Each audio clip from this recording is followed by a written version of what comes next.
Hi everyone, Nova here from Brighter Outlook Counselling Service with this week's live stream Narcissistic Abuse Recovery question and answer session. Thank you so much for joining me here tonight. Wonderful to have you back as always. Okay, as always, I'm so happy to let you know that David Demars will be joining me here tonight. David will be here any second.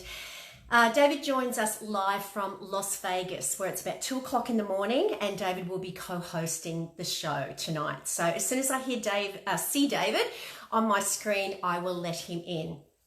Okay, for those of you who haven't joined in one of these live streams, tonight is a forum where I guess you guys can seek and give support. It's a forum where I can help to myself and David can help to answer your questions that will, I guess, help you to, weave that awful path of trying to heal from the trauma of narcissistic abuse. So welcome to all those people who haven't joined us before. And already I can see David here, so I'm just about to let David in. And Letha's there. Hi, Letha. Okay, looks a bit different tonight, David. Hold on. Maybe that's all the updates that have been going on. We've got Veronica and we've got Karen Connors there. Hi guys, how you going?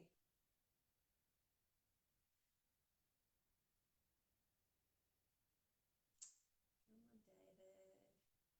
Where are you? Okay, just while we're waiting for David, I'll see if there's anyone else. Okay, no, we've got Letha, Veronica, and Karen here. Thanks for joining us, guys. Okay, so why isn't David coming in saying adding?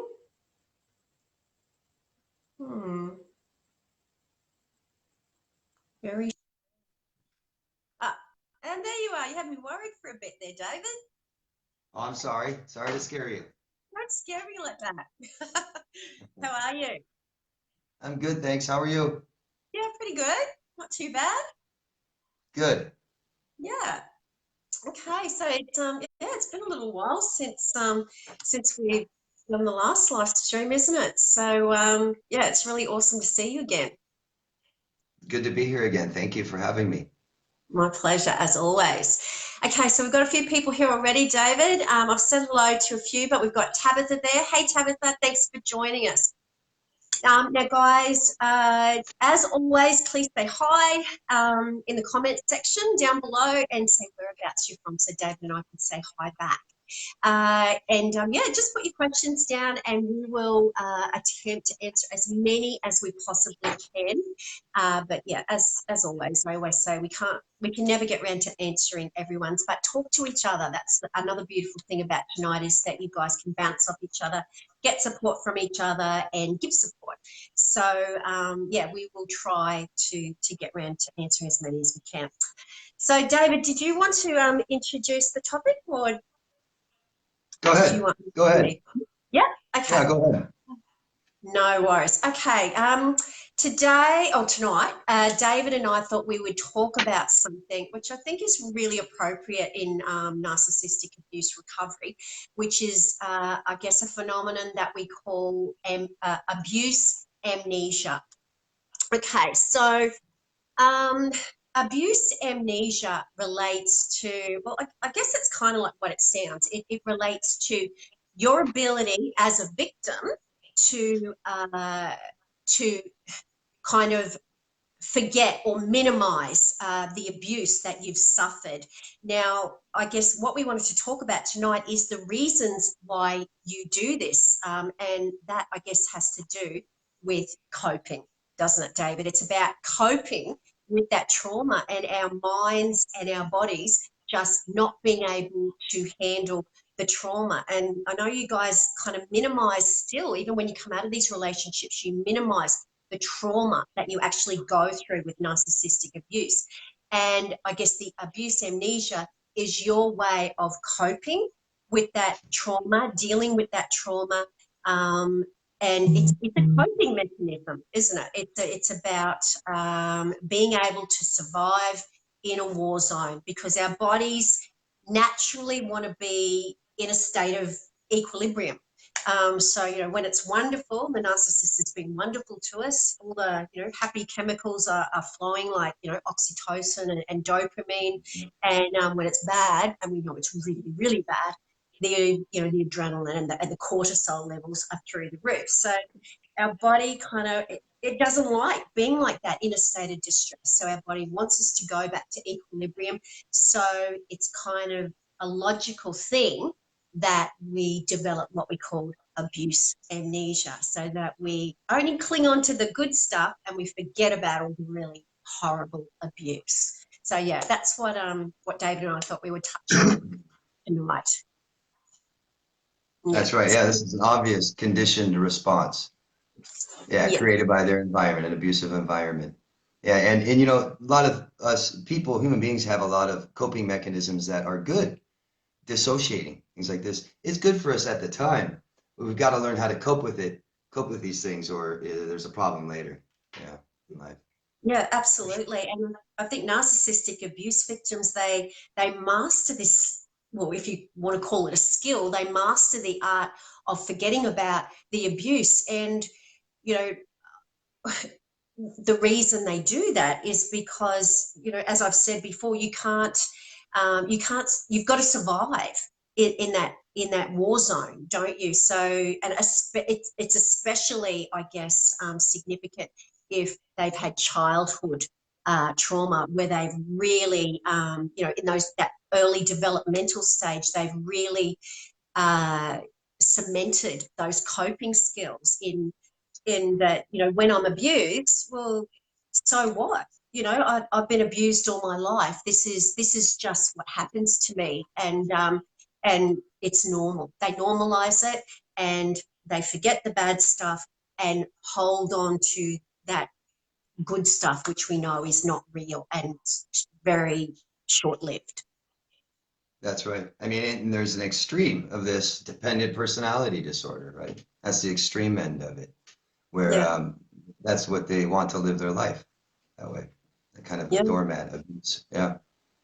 Yeah. So, yeah, I guess, you know, I was reading a little bit more about it today, and, you know, victims kind of engage in this abuse amnesia. And this is just a phenomenon, guys. It's not, you know, black and white where you switch off and you completely forget. This is a way, I guess, of identifying the coping mechanism that you engage in. But, you know, it can just be minutes, hours even after the abuse happens. And not only the victim, but the abuser is just acting like nothing happened.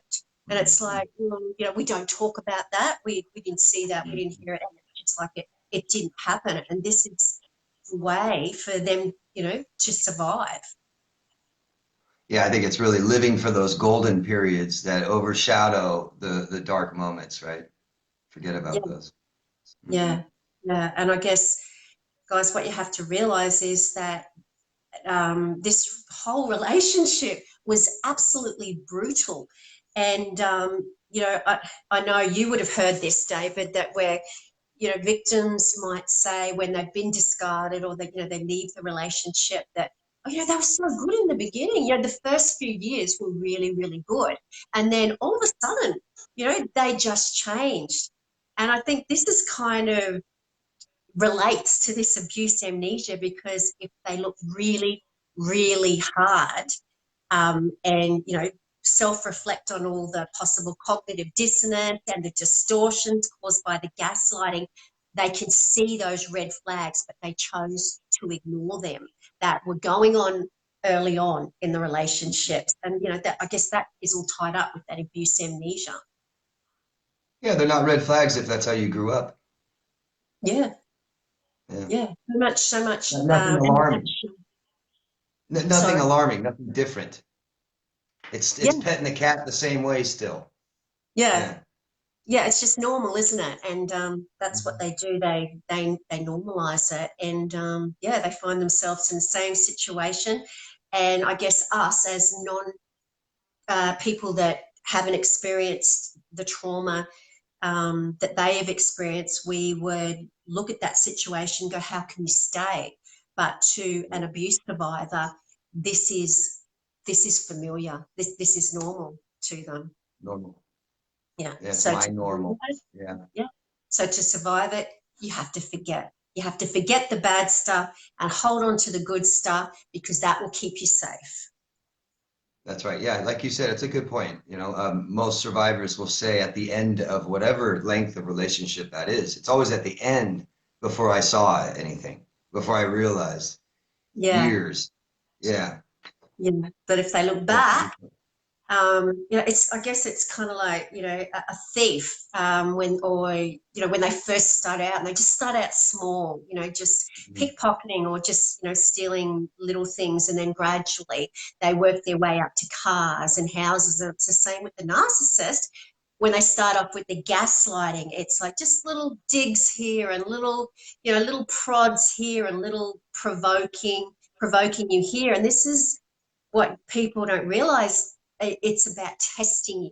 It's testing your boundaries, and just ever so slightly managing those boundaries down, and you don't realize it's happening. And this is why there's that kind of black and white thinking by the victims, in that they think that it happened all of a sudden, and it really didn't, if you go back and look at how it started. It's accepting small amounts of inappropriate behavior at a time. Yeah. Yeah. Yeah. And it's that accumulative effect, isn't it, that makes you think, a while down the track, what's happening to me? Like, this is not right, but I just can't put my finger on what's going on. Yeah. Right. Yeah. Yeah. So, guys, if you've got any questions around that, please comment them below, and Dave and I would love to answer them for you. So we might get on and answer some questions right now, David. What do you reckon? Okay. Okay. Sure. Let's do it. Let's do it. Okay. So, oh my goodness, heaps of people joined since I started talking. We've got Judy Ann Fork there. Hey, Judy. We've got Ryan Finlay here. Great to see some guys here. Ryan says, "Hey, going, Ryan?" Ryan says, "How do you deal with a narc ex currently in the court system, as she has been withholding my child and coming up with false allegations?" Did you want to answer that one, David? Another one Yeah. in court. Follow your lawyer's advice. Big time. I promise you, it's not the first time I bet they've seen it. Yeah. Yeah. False allegations. And you don't want to react. A lot of courts, allegations don't matter to a lot of courts. I don't know about where you are, what's going on there, but a lot of times these allegations don't matter. They're not listened to or accepted in court. So someone keeps doing it, it looks worse for them. But you reacting to it will probably damage your case, I'd imagine. So just follow, anything has to do with courts, get a lawyer, get a barrister, wherever you are in the world, and take their advice. They're the professionals, for Yeah, sure. absolutely. Don't forget, Ryan, that the courts it's a stage to the narcissist, and they're an actor, and they are in their glory, but they're still a narcissist. So if you give them a reaction to their provocations, which will be vicariously, or maybe vicariously through their affidavit, or straight to your face, in the courtroom, you're giving them what they want, and you're rewarding them for their performance. Hold back. Do what your lawyer says. Give them the rope to hang themselves. And you not reacting and not doing the tit for tat thing is, I guess that's not reacting, and that's I would imagine what your lawyer would say to you is, don't react to their provoking you.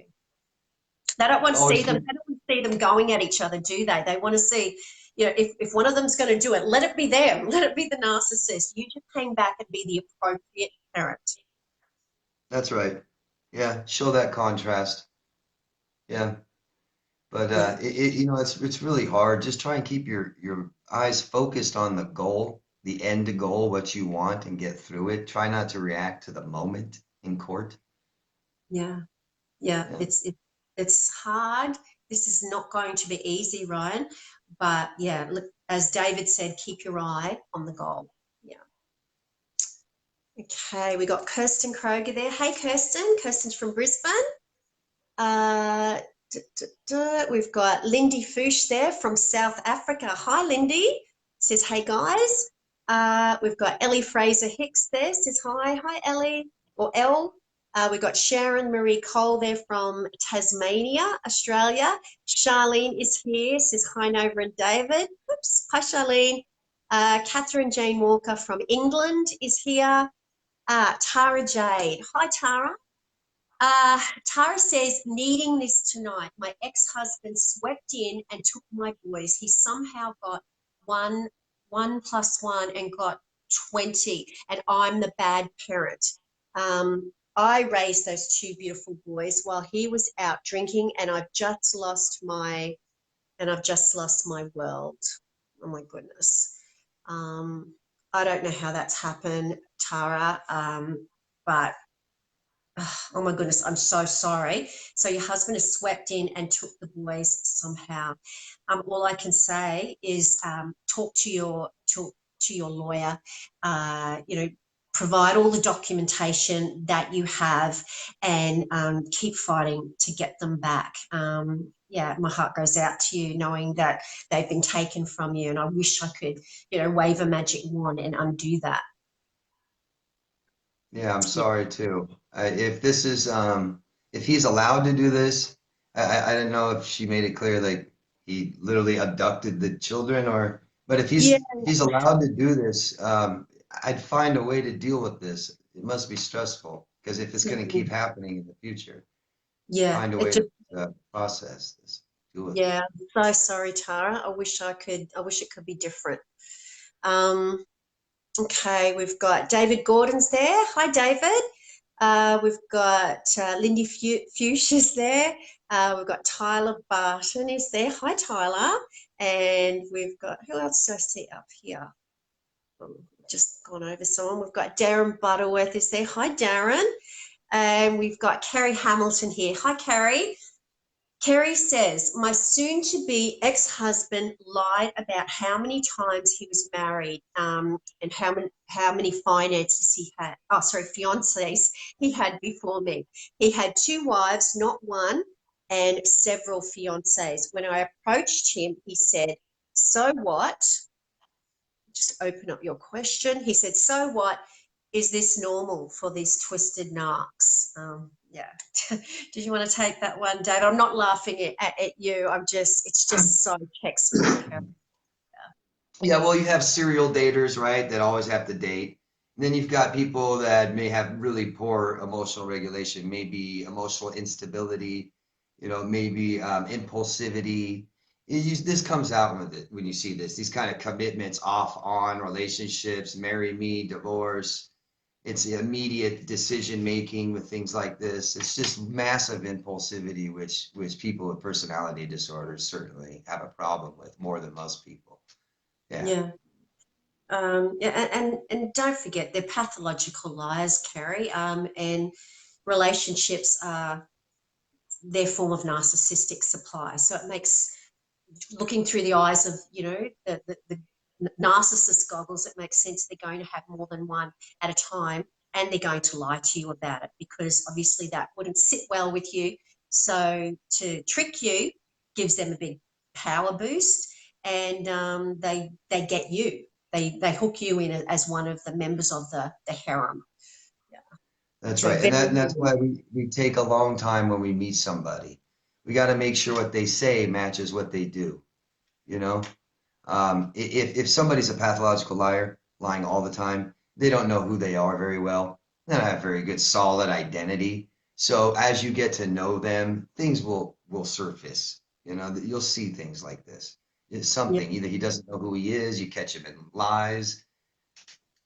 Yeah, I guess the thing, David, is for these guys, being fresh out of these relationships, or even, if they're not fresh, if they haven't yet healed and done the work, the self-care, the thing is to trust their gut instinct. And that is going to be screaming at you when there's red flags going off, shining like a beacon in front of you. You've got to trust your gut instinct because you've been taught for so long through the gaslighting to ignore that voice inside you. Yeah, I mean, Pavlov brought something up a long time ago called fear extinction. And that's that conditioned response, you know, where now my fear response is normal. If there's Yeah, nothing weird that outside becomes, a that becomes the fear base. response all the time. I'm sorry. Yeah, that becomes baseline, doesn't it? That becomes absolutely normal, is to be in that constant state of fight or flight. Yeah, right. So, you know, if my fear response is triggered all the time, I need more for there to be a red flag. Yeah, for me to experience enough danger to do something about it. Yeah, that's right. Yeah, absolutely. A really, really good point. When we've become used to being abused, it takes a lot of lies and a lot more abuse to shift that fear response to be really, really scared. That's right. And that's why typical survivors of these abusive relationships, we lose everything. Might lose your family, your home, finances, job. That's how long it took. Lose everything. Yeah. Yeah, gosh. Okay, we've got Charlene is here, and Charlene says, my ex-narc was charged with physically abusing me last year and has been adjourned 3 times. Why? I just want to move on with my life and close this chapter for now, as we have a daughter together. I know his name will come up again in the future. Our daughter is 17 months old. Oh my goodness, why is it adjourned? That's just the nature of our family law court system. There's, you know, these cases, there's just not enough resources, I guess, and too many cases needing to be heard. And of course, cases get adjourned time after time. Um, and cases that are considered more important are, given priority. And obviously, this wasn't given priority, Charlene, because it had the capacity to be adjourned. So yeah, not good. And this is what we're dealing with in today's system. Yeah, systems vary. They're so different, place to place, country to country. Here, state to state, all 50 states, it could be very different Yeah, with domestic violence, domestic laws. yeah, You know, where I live in Las Vegas, there's a domestic violence call. Police come, no matter what, someone's getting charged. Someone's going to jail just for a fight. Yeah, really. it's real tough in some states here in the States. So I don't know where she is. I'm guessing maybe Australia or something, but Australia. Yeah, yeah. yeah. That's. I guess I can see problems with both sides of that. In that, victims reacting to abuse, and we all know that happens when they're reacting to the abuse, and they're the ones that, the perpetrator is all calm and cool and collected when the police arrive. If someone's going to be charged, in that instance, it's got to be the victim, the true victim. So yeah, yeah, Any problems with kind of both. violence, it's more, yeah, any kind of violence, it's more often the male that gets charged. There's a lot of people sitting in jail right now who did react and fought back, hit back, stuff like this. But I mean, this tells you be careful who you open your door to. Yeah, If this kind of fighting is going on and police are coming, there's a problem. There's a problem, and if someone goes to jail, that's just, you know, an outcome of these problems. So. yeah, yeah. Massive red flag. Yeah. Okay. We've got Yamil Teros there. Hi, Yamil. Says hi, Nova and David. Jan Miguel is here. Hi, Jan. Jan says, when do narcs usually show their true self? Because mine was 4 months in the relationship. He used to be my best friend for 20 years. Yeah. Did you want to tackle that one, David? Some let you see it right away. Some are Yeah. very overtly about it. Some not so. Some are very covert. When did they start showing? I guess what I think the criticism comes, the devaluing, things like this. They've lost respect for you. They've realized what they illusion they created themselves that you're great and this is going to be great, that's dead. And they start resenting you. And you know, that's when they stop caring so much what you see, I Yeah. think. Yeah. Yeah. I guess it just depends, doesn't it? It depends on how quick you are sucked in, how quick the love bombing works. Because once you're hooked, that's when the mask comes down. Yeah. So I think Yeah. that goes How much there. will you take? Yeah. How much will you take? Right. That's a little more, a little more, a little more, a little more. Oh, you're leaving? Okay. Hold on. Wait. Yeah. Yeah. Yeah, exactly. So yeah, I think it kind of varies, Jen, but yeah, 4 months. That that does not sound abnormal to me, because 4 months of love bombing, you're going to be very, very enmeshed in that relationship. And once you're enmeshed, you are hooked. Once you are hooked, the narcissist can relax. They can become who they really are, which is the predator. Well, and they're so physical. They're not emotional. They're not trying to build an emotional bond and connection with you. It's all physical. They're reacting to hormones in their head when they meet you and you guys meet each other. That's hormones rising. It feels really good. It's powerful. We all idealize a little bit. So when those hormones naturally drop, usually around 6 months, this is when, you know, if that's what they're reacting to, that's what they like, that's what they want, that's now, it's going away, it's gone. They start criticizing you, they start cheating, they start lying, they start hitting. Yeah. And I guess you can relate this back to the victim as well. You can relate the abuse amnesia, because this is when the abuse amnesia starts, because the those horrible hormones or chemicals like the cortisol, they don't feel good. They don't feel good. Our bodies naturally want to get rid of that. We want to come back, to being happy and calm and peaceful. And we can't do that when we're remembering the abuse. So this is why it's kind of a logical thing that our bodies are going to come naturally back to equilibrium by getting rid of the abusive images, memories, and only holding on to that good stuff. So yeah, that's why if you think back, the little prods, little bits and pieces of abuse started very early. Yeah. Yeah, right, conditioned. Conditioned. Yep, that's it. That's the best word to use. You were conditioned, exactly. Meggie B is here. Says hi guys. Hi Meggie. Today we got Rebecca Laval there. Hi Rebecca. Rebecca says, I have just left a narcissistic relationship after 8 years. I feel great. I have just started a new job that is high risk and incredibly full on. I am very good at suppressing emotions and feelings. Are there any techniques you can recommend so I can unleash my emotions and not become burnt out? Um, oh goodness, anything that releases those feelings, and I guess allowing yourself to feel those feelings that we go through. You're naturally going to go through a grieving cycle. This is what sometimes victims forget, don't they, David, is that it mightn't have been, you might have found out that this relationship was an illusion, but for you it was real. So you have to allow yourself to go through those emotions and actually feel them, not suppress them.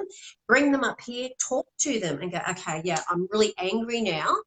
And that's okay. But it's what you do with those emotions.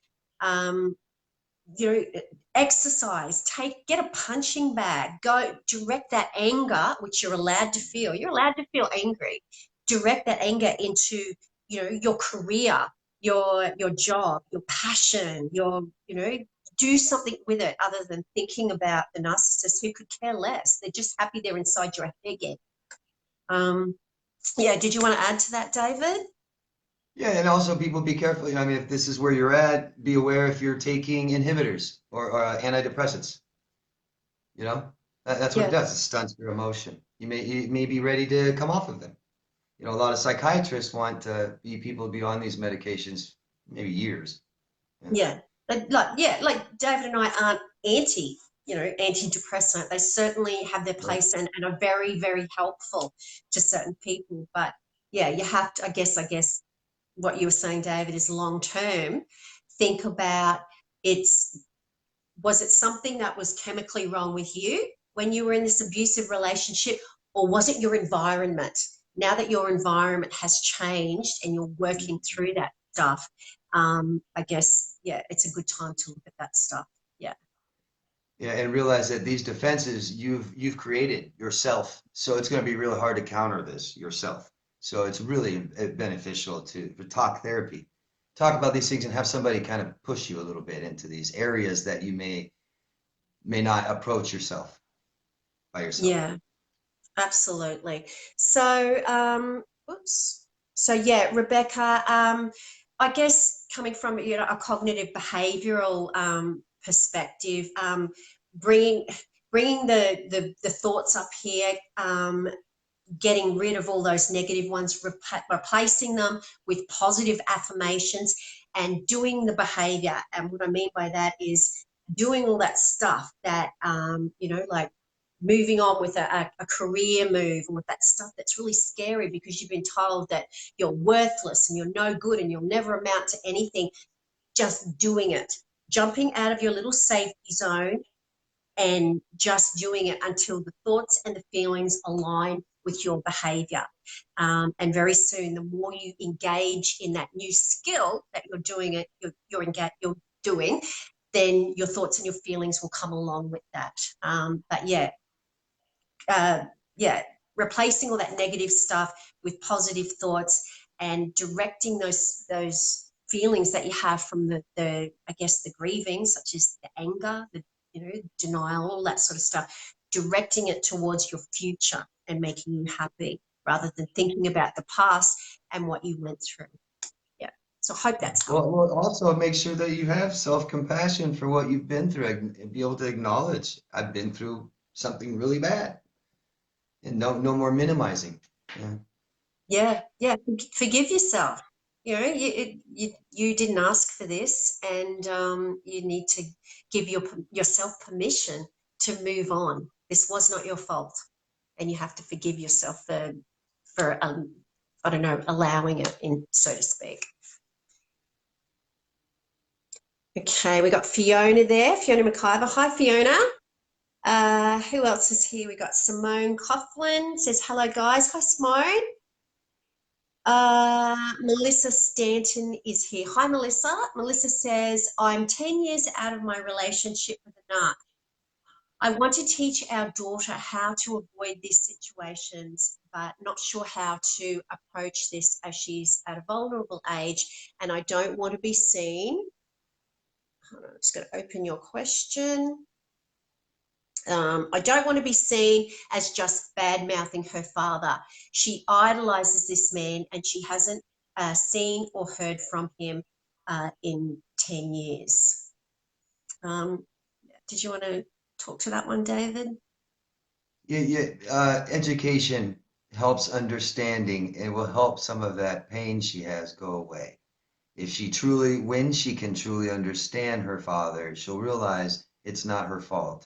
And I think that, you know, it's age appropriation. It's up to you, mom, when you feel like doing that. But I think, you know, most kids can handle that. And I really commend that you don't want to talk bad about dad. And trust me, the second you do, she'll shut you off. So it's a real teaching lesson, education, understanding. Let her know your dad, he doesn't have to be a bad dad. He's just sick. Here's what's wrong. Because the more that she not only understands what she's been through, but maybe she will interact with him again someday, and she needs to know how. And that's really important with children and narcissistic parents, is knowing how to interact with them again. Yeah, absolutely. I guess, you know, when you say how you want to teach your daughter how to avoid these situations, and I'm assuming you're talking about getting into a relationship with a narcissist. Yeah, as David said, talk to her at an age-appropriate level. Talk to her about gaslighting. You don't have to use those terms, you know, that terminology, but you can talk to her about people trying to confuse you and making the truth sound different to what it is. You can talk to her about things. I'm not sure. She's at a vulnerable age, yes. I'm not quite sure how old she is. But yeah, you can talk to her about what's appropriate behavior and what's not, and about, you know, lies and the truth, and how the lie and lies hurt people. You know, those kinds of concepts, but certainly looking at how old she is and what she's likely to understand. Yeah, help her just understand that it's not her fault.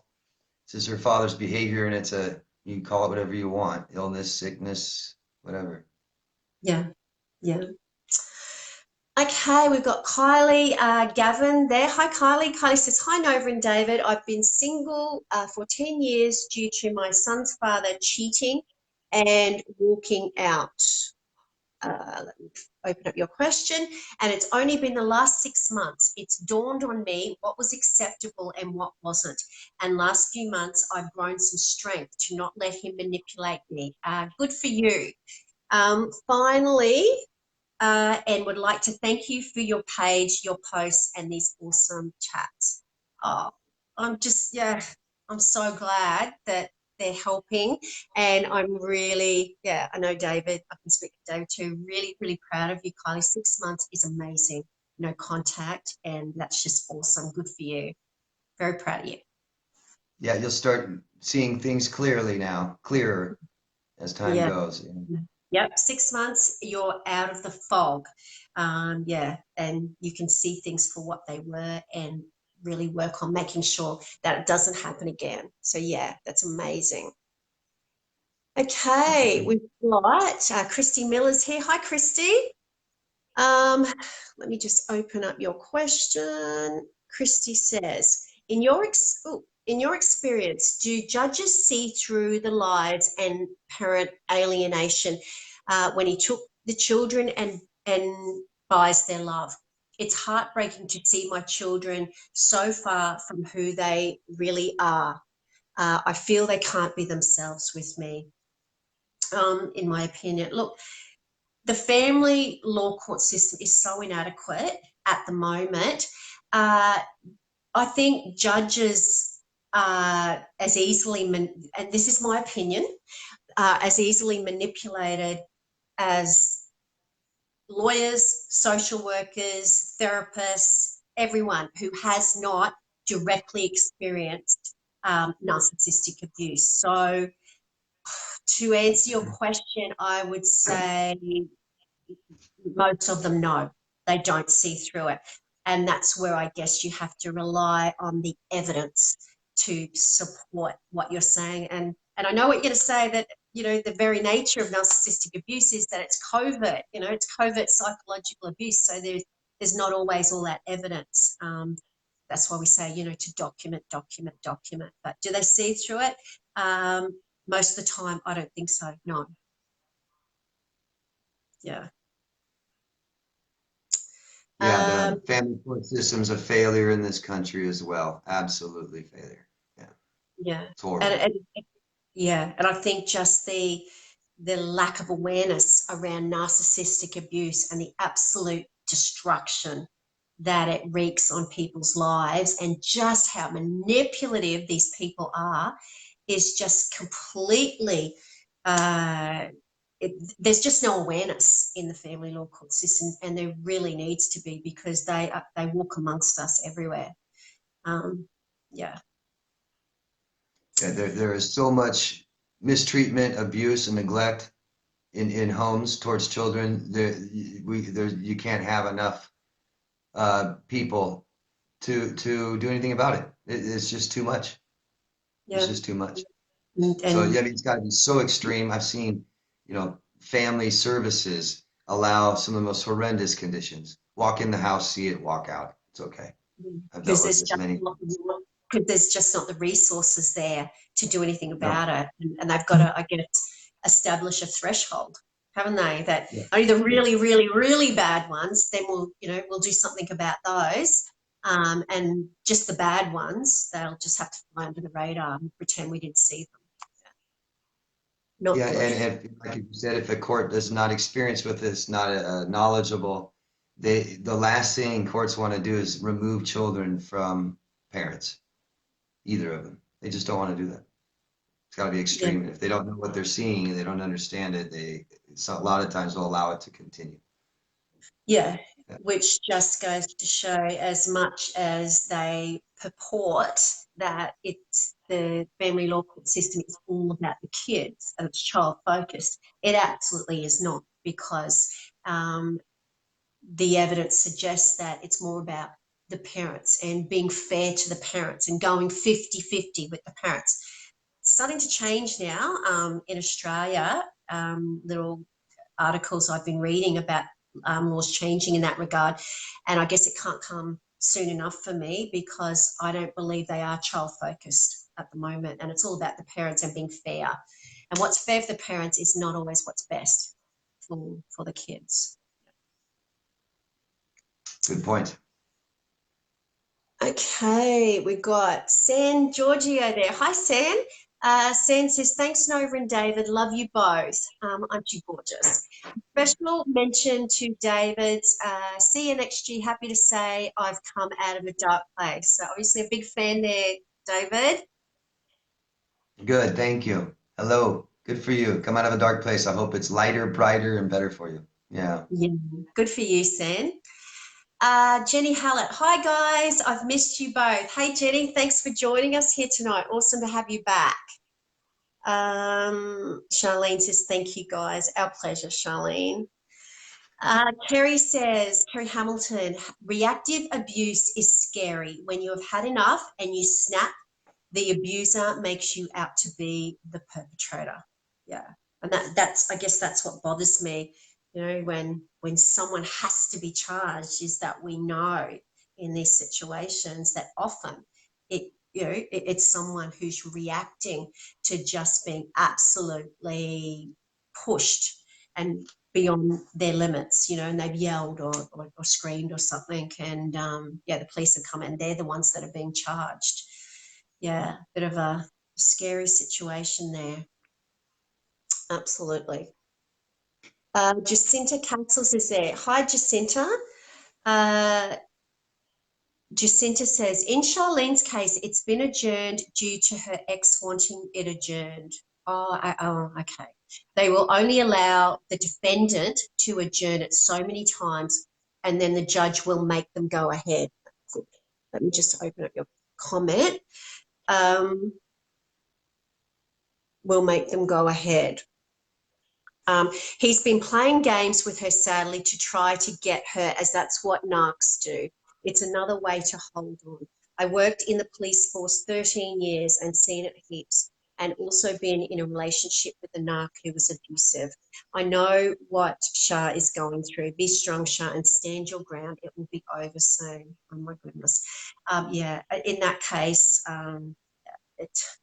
what can I say? Totally normal, David, isn't it? It's the games and the antics of the narcissist who gets to go to court. It's like, being on stage, they get to manipulate the judge, the jury, the lawyers, the social workers, and they get to, I guess, stick it to the victim one more time in court. So, if it gets all stitched up in one visit, where's the fun in that?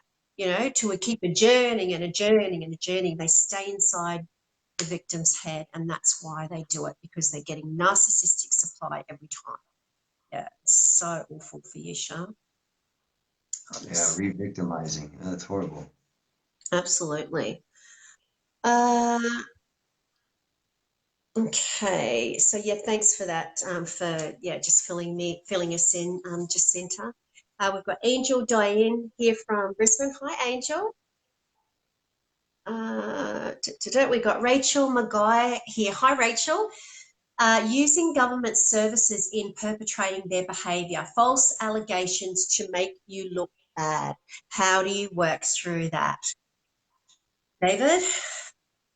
That's horrible. There's smear campaigns, right? Anyone talking bad about you, false lies, that just makes people react so fast, so quickly, doesn't it?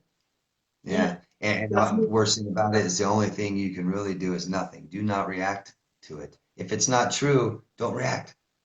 Yeah. Using government services in perpetrating their behaviour.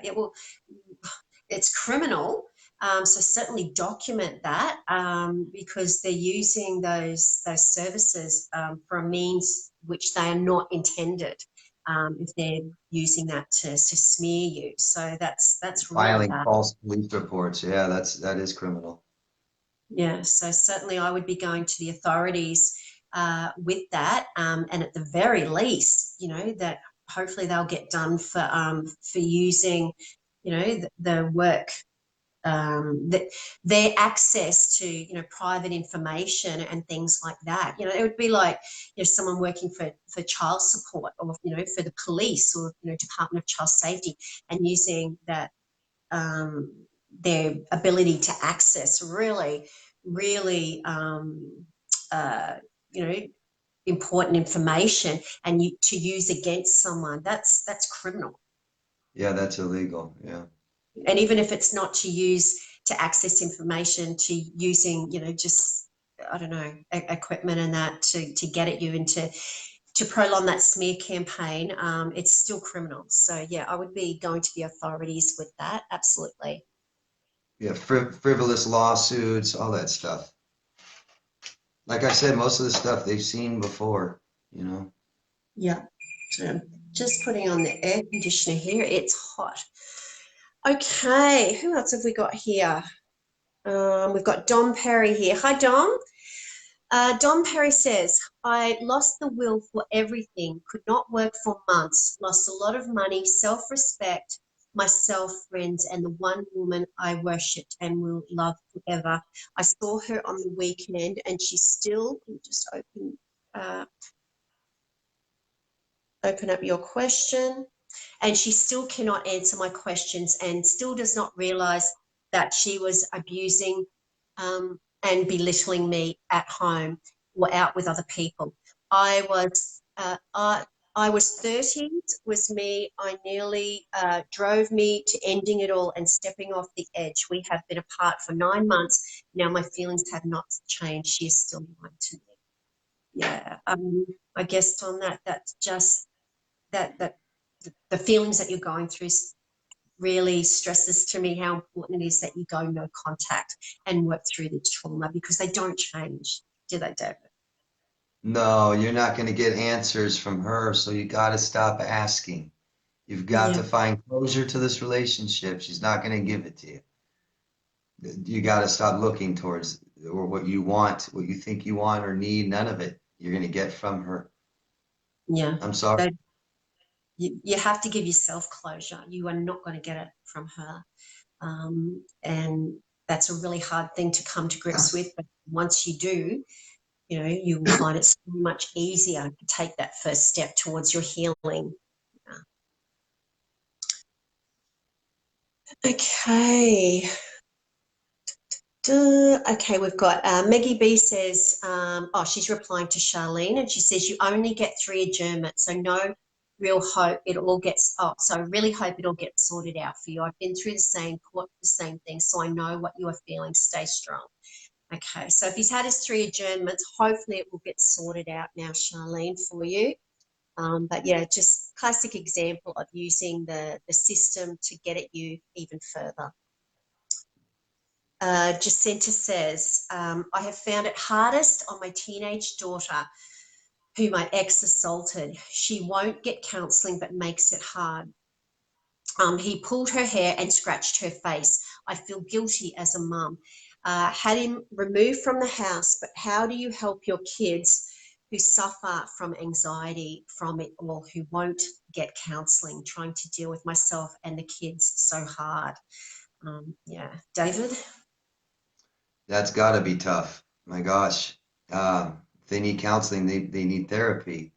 Yeah. I don't know how old they are, but how do you get a child, force them into therapy, huh? Yeah. That's a good question. I'm not sure. Yeah, she's a teenager. Yeah, because that would have been obviously our first, I guess answer to that would be, yeah, get her into some counselling and talking this out with someone. But if she's refusing that and she's holding on to all of that stuff, it's going to be really difficult for her, and she's, suppressing all of those emotions. She needs to find an advantage to doing this. create one if she doesn't see it. Show her, make one, create one, make it advantageous for her to do so as much as you can. Yeah, yeah, that's a really, really a great suggestion there is, I don't know, if you have to somehow bribe her into going to counselling. I know we don't advocate for doing that all the time with kids, but certainly it's just so incredibly important, you know, and as David said, make it worth it for her. Yeah, she's not seeing the advantage on her own. Try and show her. Try and let her see. Keep pointing it out to her, showing her problems she's having in her life is because of this all the time. Yeah, perhaps show her this video. Show her that, you know, that mum cares so much. She's talking about it. And she's, you know, trying to get support around how to get help for her. And who knows, maybe that'll help her. Or maybe some other videos that she could relate to more. I don't know. We're really just trying to get her to open up and talk, aren't we? There's a whole list of things that she will advantage by doing this. You know, health, mental health. She wants to date boyfriends, better friends. Maybe she doesn't have very good friends. She keeps getting hurt by her friends, stuff like this. Bowling. She wants to be stronger, feel happier, anxiety go away, depression.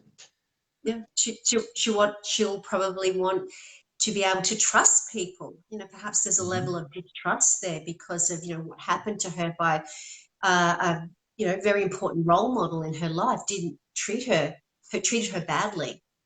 So how's she going to trust others if they're, you know, someone so important can harm her like that? So yeah, lots of advantages in counselling.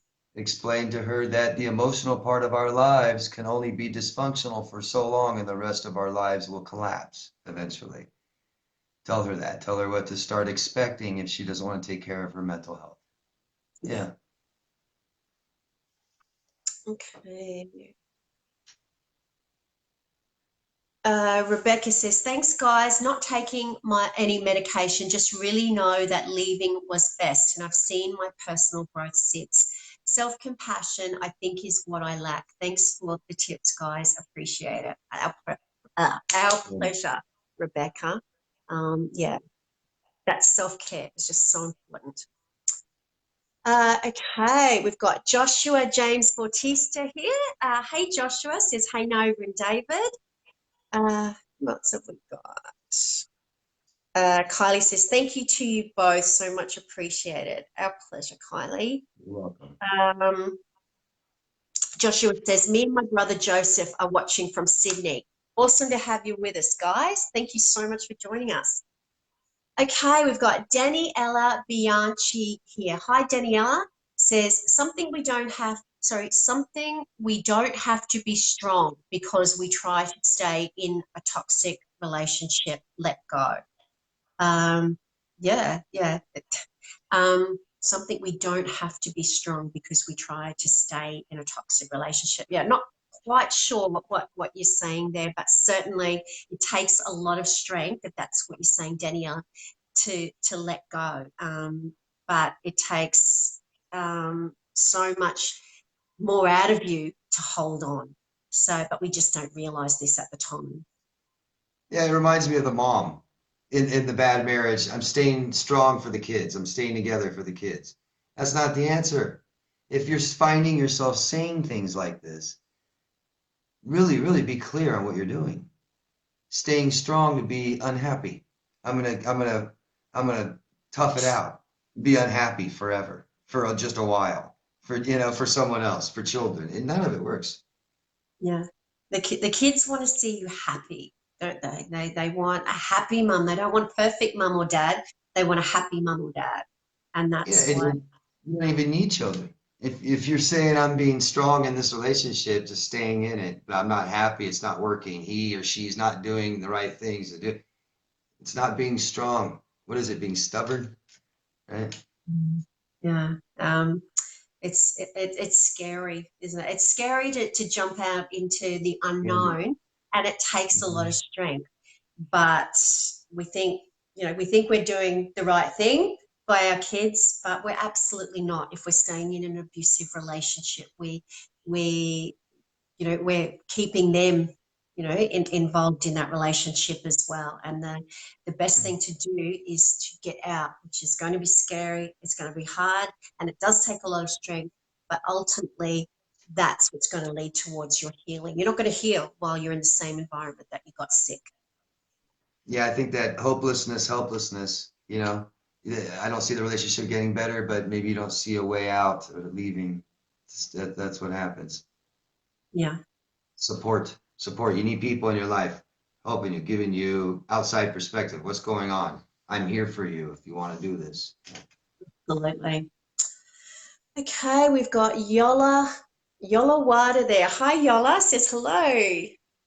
Okay, who else have we got here?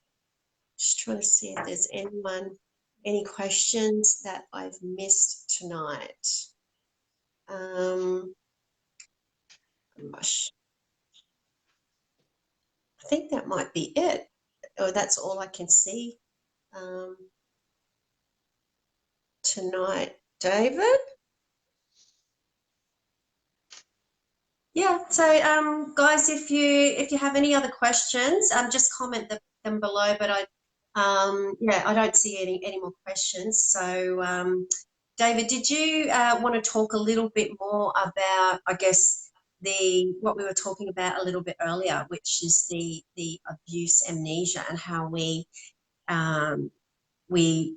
forget, for want of a better word, we forget the abuse, we forget all the disgusting, horrible stuff, and we cling on to those good times, which we know, are illusions. Did you have anything more to say about that? Yeah, sure. Yeah, a lot of people like it when I talk about the brain. So this is actually a process that's happening in the brain. Our amygdalas are fear reaction process that will have these fear-based experiences. And some of this memory should be stored in our amygdala to remember this. These things might become so occurrent that we'll take these bad, negative fear responses, memories, and we'll store them in our prefrontal cortex out of the way, not to be grabbed for later again, just stored away. And that's what's happening a lot of times. And I find it interesting. I see a lot of victims that will tell me not even the relationships they're in, but maybe they found themselves throughout their life in situations that were pretty dangerous. They didn't realize at all how dangerous it was till later. You might have a friend or friends that aren't the greatest people, violent, bad. Maybe they've done some really bad things to other people, but you're kind of have this attitude like, oh, yeah, they're okay to me. Yeah, they don't do nothing to me.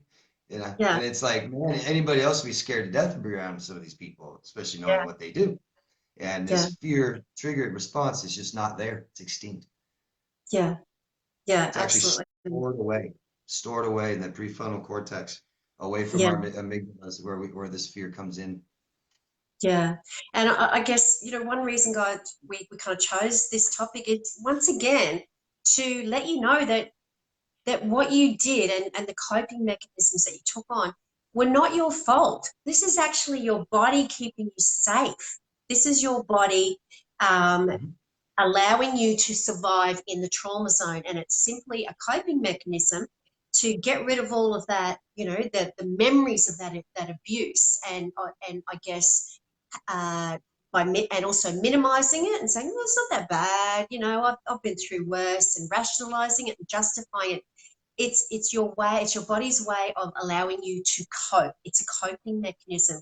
So when when you're thinking, oh, how could I be that stupid? I didn't even think about all those disgusting things he or she did to me. All I can remember is, the so-called wonderful times. How stupid am I? You weren't being stupid. This was not your fault. This is a natural reaction. It's a coping mechanism to keep you safe in a trauma zone. Okay, and it's so normal. So I guess we wanted you guys to know that once again, it's not your fault. The behaviors that you took on to survive. And this is why it's so important, guys. It doesn't matter what you've been through in your childhood. We've all had our own stuff. It's a matter of what you've done. Do something about it. most of it's all fixable. But if you don't do something about it and you don't react to fear, which keeps you safe, you may not be safe for the rest of your life. You may, Yeah. that serves you then, it won't serve you forever, not that way. Yeah. Yeah. And this is another reason, David, that these victims, once again, find themselves in another toxic relationship is, to do with that abuse amnesia. It's because, like you said, they don't have the fear response that comes along with abuse. And when other people see, big red flags, they run a mile. Victims of previous abuse don't have that same recognition of danger, and they walk right into it. And it's also normal. It's familiar. Yeah. I mean, you have this horrible experience, and then most people, they don't do anything about it, right? Do it again, do it again, do it again, because it wasn't horrible enough. It wasn't horrific enough. And that's why most victims, you guys, when you're here looking now, you're doing something about it. Most of us have had prior relationships that we didn't go get help the first time. It was the second, third, fourth time. Yeah, you typically. Yeah. Okay. We've got Karen Connors there. Hey, Karen. Karen says, David, how does it go to the back of the brain if it's broken? Not sure what you mean there, Karen. How does it go to the back of the brain if it's broken? I'm not sure what Karen means. You might want to just rephrase that Karen, if what's broken. Yeah. So just if you can Our just brains, reword. if our brains are broken, Yeah, I'm not sure. You might want to just, put that down again, Karen. Sorry. Kylie Gavin says, oh, wow, yes, the forgotten past abuse, how much we don't want to remember. It's awful when you remember. Yeah, and you've got to think that was keeping you safe. It was keeping you from, going crazy from just thinking about being bombarded with abusive memories all the time. It's uncomfortable, so our body doesn't want us to be in that heightened state, with the cortisol levels flying out of control all the time. So to bring peace and calm back to ourselves, we get rid of the abusive memories and we cling on to the good stuff. Yeah. it started out as a good thing, right? We thought we were walking into a fun house and it turned into a haunted house, right? We didn't walk right into the scary house right away. It started out as a great thing. Yeah. Exactly right. Yeah. Got Joanna Birch there. Hi, Joanna. Okay. Joanna says, I'm getting stronger every day, guys. I'm ready to get on with my life. Thank you both. Awesome news, Joanna. You're welcome. Good to hear it. Thank you for telling us. Thank you for sharing. Yeah, wonderful news. Very, very proud of you. Awesome People to hear. need to hear this. Yeah, people need this to know.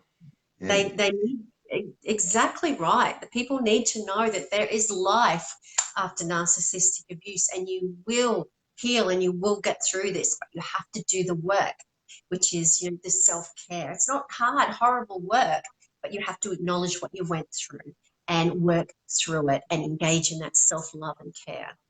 Yeah. That's right. Yeah, you've never experienced this before, so your brain's telling you all kinds of lies. It's hard to look forward or past today, tomorrow, but you're going to be fine. You stop doing this with this person, you're going to get better. You'll feel better. Promise. Yeah.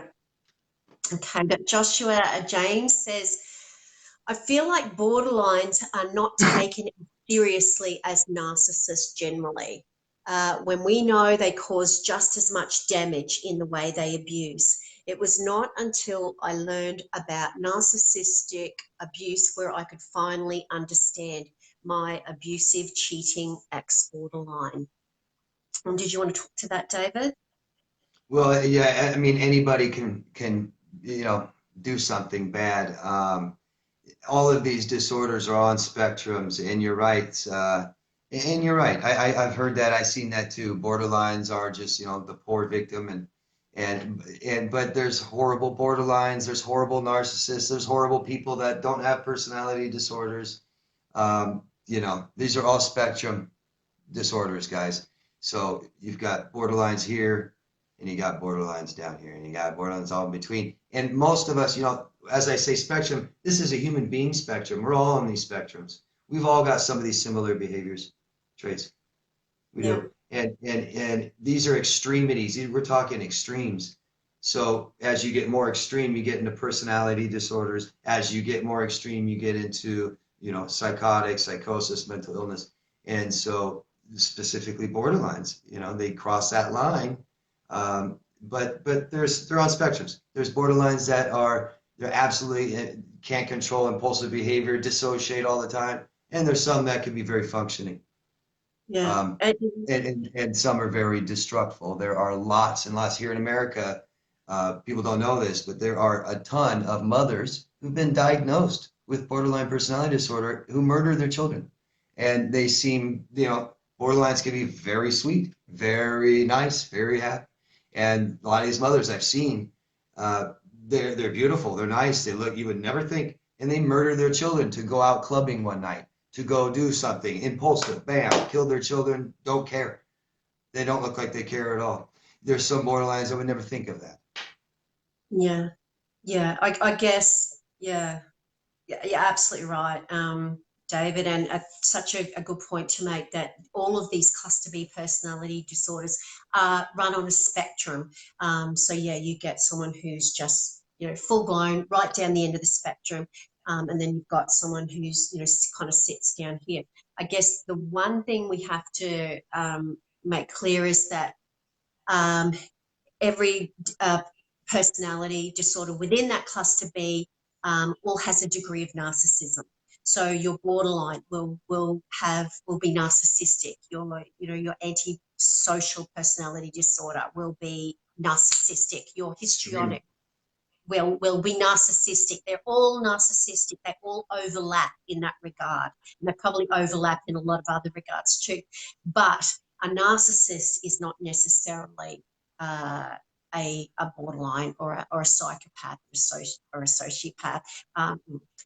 That's debatable. I consider all narcissists to be sociopaths. But what I'm saying is they all overlap with narcissism, but the narcissist is not necessarily, does not necessarily have to be one of them, if that makes sense.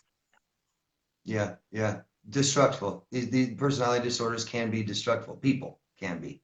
People can be. Yeah, yeah. Sure. I've and heard the most horrific stories about people with borderline. Yeah, and it's their disorder. They destroy lives, just like, you know, people that are full blown, you know, NPD, people that are very high on that borderline spectrum, they destroy lives too. You know, there's obviously differences there in attachment style, but certainly their ability to wreak havoc and destruction, are just as equal. Yeah. These are about extremities, extreme behaviors, and people that aren't in control of them. Yeah. So all kinds of things can happen. Yeah. And they're also ego driven. It's all about them. Everything is always about them, and not the victim, certainly. Okay. Who else have we got here? Okay, Karen kind of says the trauma and memories go from the front cortex to the back of the brain to forget.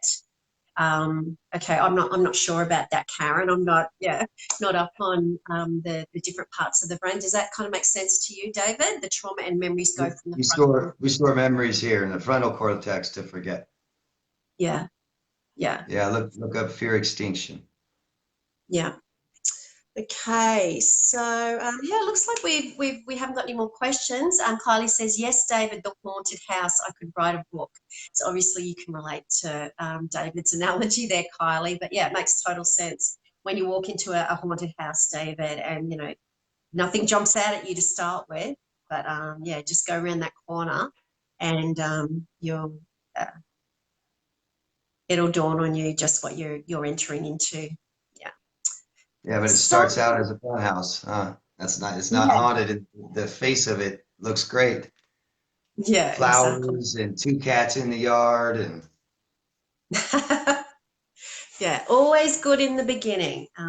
Yeah, unfortunately, and that's what gets us hooked. It looks amazing in the beginning, and then yeah, we see it for what it really is. We've got Shay Data here. Hi, Shay. Shay says, how does success in a relationship translate to a narcissist? Okay, well, that's an interesting question. So, how does a narcissist deem? What does a narcissist deem as a successful relationship? I think that's what you mean. What do you say to that, David? Yeah, I don't think it's enough for narcissists. I don't think narcissists know what they're doing. And I truly, truly believe we need emotional connection is emotional need that all relationships must have to continue to be functional and healthy. So they never will.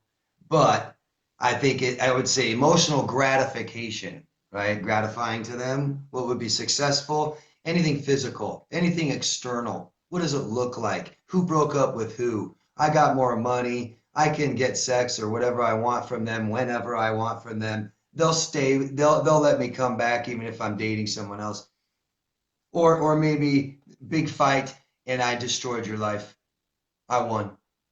You know, don't mess Yeah, with me. I'm tough. A story to tell for years to come. yeah, You committed suicide. Someone killed themselves over me. You know, any kind of confirmation that they're okay, they're number one, any of these things. You know. yeah. So But basically, all physical anything. status, money, physical.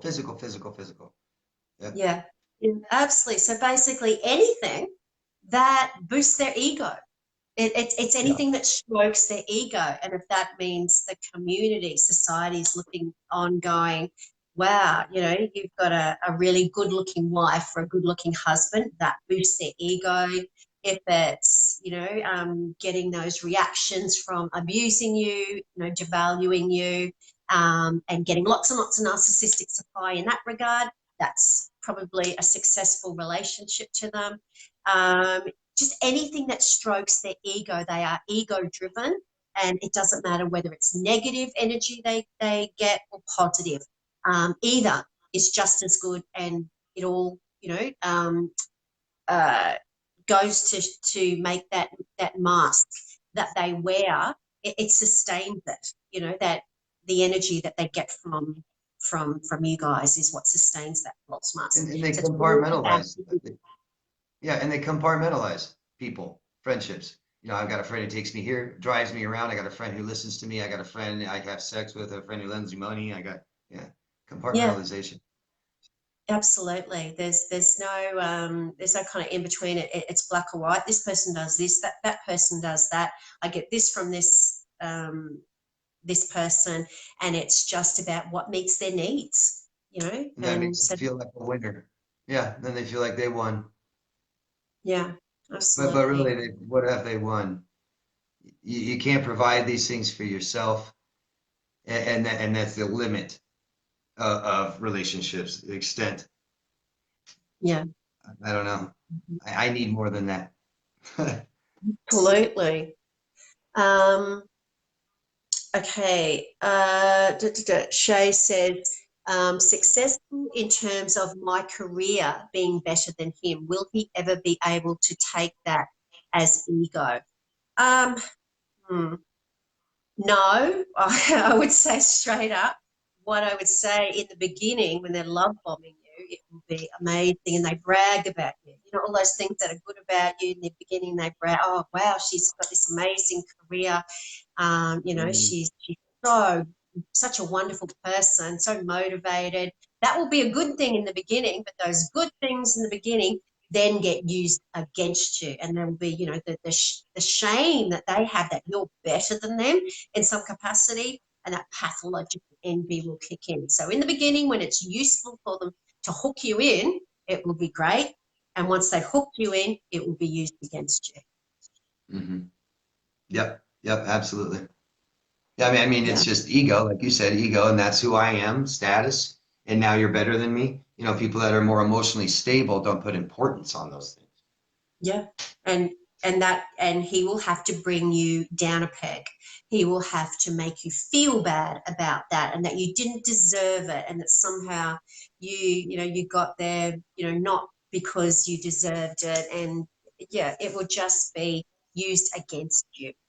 Yeah, For sure. right. Yeah, there's your smear campaign, right? Just to completely devalue anything you've ever done in your life for being good, qualified, successful. Just no, Yeah. can't have that. Yeah. Yeah. Yeah, you can't be better than them in any way, shape, or form. That is only useful to them in the beginning. And then they will Mhm. brag about it. They will boast about how amazing you are, how good looking you are, what a good job you've got, all that kind of stuff. And once you're hooked, then yeah, that stuff will just be used as a weapon against you. And it's so predictable, Shay. Okay, I think that's it. David, Shay says, you two are amazing. Oh, everything is judgment and tearing me down and draining my energy. Well, it looks like you've got some huge red flags there, Shay. Yeah, I would seriously consider going no contact and getting out and healing, and working on yourself, so with that self-care, so that you don't get into another toxic relationship. If you're ever afraid you're in a bad relationship, toxic, you're being manipulated, something you feel like you can't talk to the other person about, you try to step out, step away, create some distance for you to have just to see a little clearer. Try to realize that people that are being manipulated, they obviously don't know. Yeah, That's the get whole some, deal with it. Yeah. get get out of the fog. Get out of that fog so you can see clearly. um Start that talking, get outside perspectives, get some people that are not in it with you, clear outside, looking in, tell you what they think. Yeah, Yeah. absolutely. And listen. Listen. Okay, well, we might leave it there, guys. David, just wanted to say thank you, as always, for joining me here tonight to co-host the show. It's always amazing when you're here. Everyone really looks forward. I know all my followers in Brighter Outlook love it when you're here. And yeah, so thank you, and we look forward to seeing you when you're back in 2 weeks' time. Great. Thank you very much again, Nova, and thank you all of you for watching. And all of my viewers and everybody, can you support us by subscribing, liking, sharing, commenting? Try to make these videos a little bigger so that this information reaches out to people who need it. Please, please, please, Yeah. please. Thanks for mentioning that, David. Yeah, it's so important, guys. We know narcissistic abuse is so, there's just not enough awareness out there. So you can really be part of the change to help David and I get this information out there by sharing and liking and commenting and telling people about it. So, yeah, really good point, David. Yeah, Yeah. there's a lot of people who maybe just some videos on YouTube that's saving their life from taking it. So push a few buttons. Thanks, guys. Thank you. Yeah. Thanks, David. And we'll see you in 2 weeks' time. Okay, great. Bye. Thank you. Bye. See ya. Bye. Oh, I can't get you off. Oh, I can't see. See you, David. Thank you so much. I love having David here. David joins us for these live streams every second Tuesday, guys. So he will be. Always look forward to having David here.